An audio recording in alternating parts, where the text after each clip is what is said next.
दिल्ली के मुख्यमंत्री अरविंद केजरीवाल ईडी के सामने आज पेश नहीं होंगे। सूत्र ये बता रहे हैं कि कुछ ही देर में वो मध्य प्रदेश के सिंगरौली निकलने वाले हैं। वहां वो चुनावी रैली को संबोधित करने वाले हैं। केजरीवाल के साथ पंजाब के सीएम भगवंत मान भी सिंगरौली में मौजूद रहेंगे। केजरीवाल को 11 बजे ईडी दफ्तर में पेश होना था, लेकिन केजरीवाल ने ईडी के समन पर सवाल उठा दिया। उन्होंने समन को सियासी बताते हुए ईडी को कटघरे में खड़ा किया। केजरीवाल के मुताबिक 4 राज्यों में प्रचार से रोकने के लिए ईडी का ये समन आया है। तो ये तय कार्यक्रम था जिसके तहत अब केजरीवाल भगवंत मान के साथ मध्य प्रदेश में रैली करेंगे। सिंगरौली उनका जाने का प्लान था और क्योंकि वो ईडी के सामने नहीं पेश हो रहे हैं, सूत्र के हवाले से खबर है, तो वो अपना यही प्लान जारी रखेंगे। ईडी के नोटिस को गैर कानूनी और राजनीति से प्रेरित बता रहे हैं। इसके साथ ही आपको ये भी बता दें कि केजरीवाल का कहना है कि बीजेपी के कहने पर ये नोटिस भेजा गया। हालांकि ये नोटिस रविवार शाम को जारी किया गया था। उसके बाद केजरीवाल का अब 3 दिन बाद जवाब आया है, जब आज उनकी पेशी होनी थी।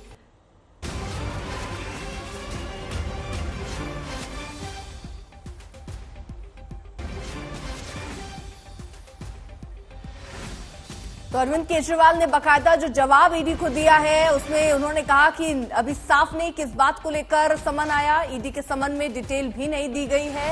ये सारी बातें उन्होंने अपने इस जवाब में लिखा जो अरविंद केजरीवाल ने जवाब ईडी को भेजा। ईडी को अरविंद केजरीवाल ने अपना जवाब भेज दिया और ये कहा कि साफ नहीं है कि किस नाते समन भेजा गया है। यही मामला जिस पर पहले सीबीआई 9 घंटे पूछताछ कर चुकी है। ईडी ने इसी मामले में समन भेजा था।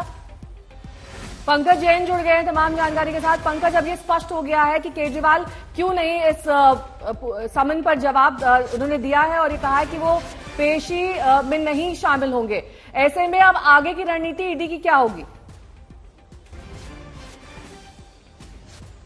देखिए, आज तक के पास अरविंद केजरीवाल का वो जवाब मौजूद है जो उन्होंने ईडी को भेजा है। उसकी कॉपी हमारे पास मौजूद है और उसको हम जब पढ़ रहे हैं तो ये समझ में आ रहा है कि उन्होंने अपने लेटर में बकायदा ईडी को ये कहा है कि ये समन जो उन्हें भेजा गया है ये गैर कानूनी है, राजनीति से प्रेरित है। और एक बात अहम जो इसमें देखने के लिए मिली कि इस लेटर में भी राजनीति हमें नजर आई, वो ये कि उन्होंने भारतीय जनता पार्टी के सांसद मनोज तिवारी के बयान का जिक्र किया है। इस लेटर में अरविंद केजरीवाल कह रहे हैं ईडी से कि दोपहर में ही भारतीय जनता पार्टी के नेताओं ने यह बयान देना शुरू कर दिया था कि अरविंद केजरीवाल की गिरफ्तारी होगी और उसी शाम को अरविंद केजरीवाल ये कह रहे हैं कि भाजपा के नेताओं को ईडी द्वारा समन लीक कर दिया गया। तो यहाँ पे वो एक आरोप भी लगा रहे हैं। इसका ईडी क्या जवाब देती है ये भी देखना होगा। लेकिन वो ये भी कह रहे हैं अपने पत्र में नेहा कि आगामी दिनों में जो राज्यों में चुनाव होने हैं उसके लिए उनकी व्यस्तता पहले से ही निर्धारित थी, चाहे वो मध्य प्रदेश हो, राजस्थान हो या छत्तीसगढ़ हो या फिर मिजोरम हो।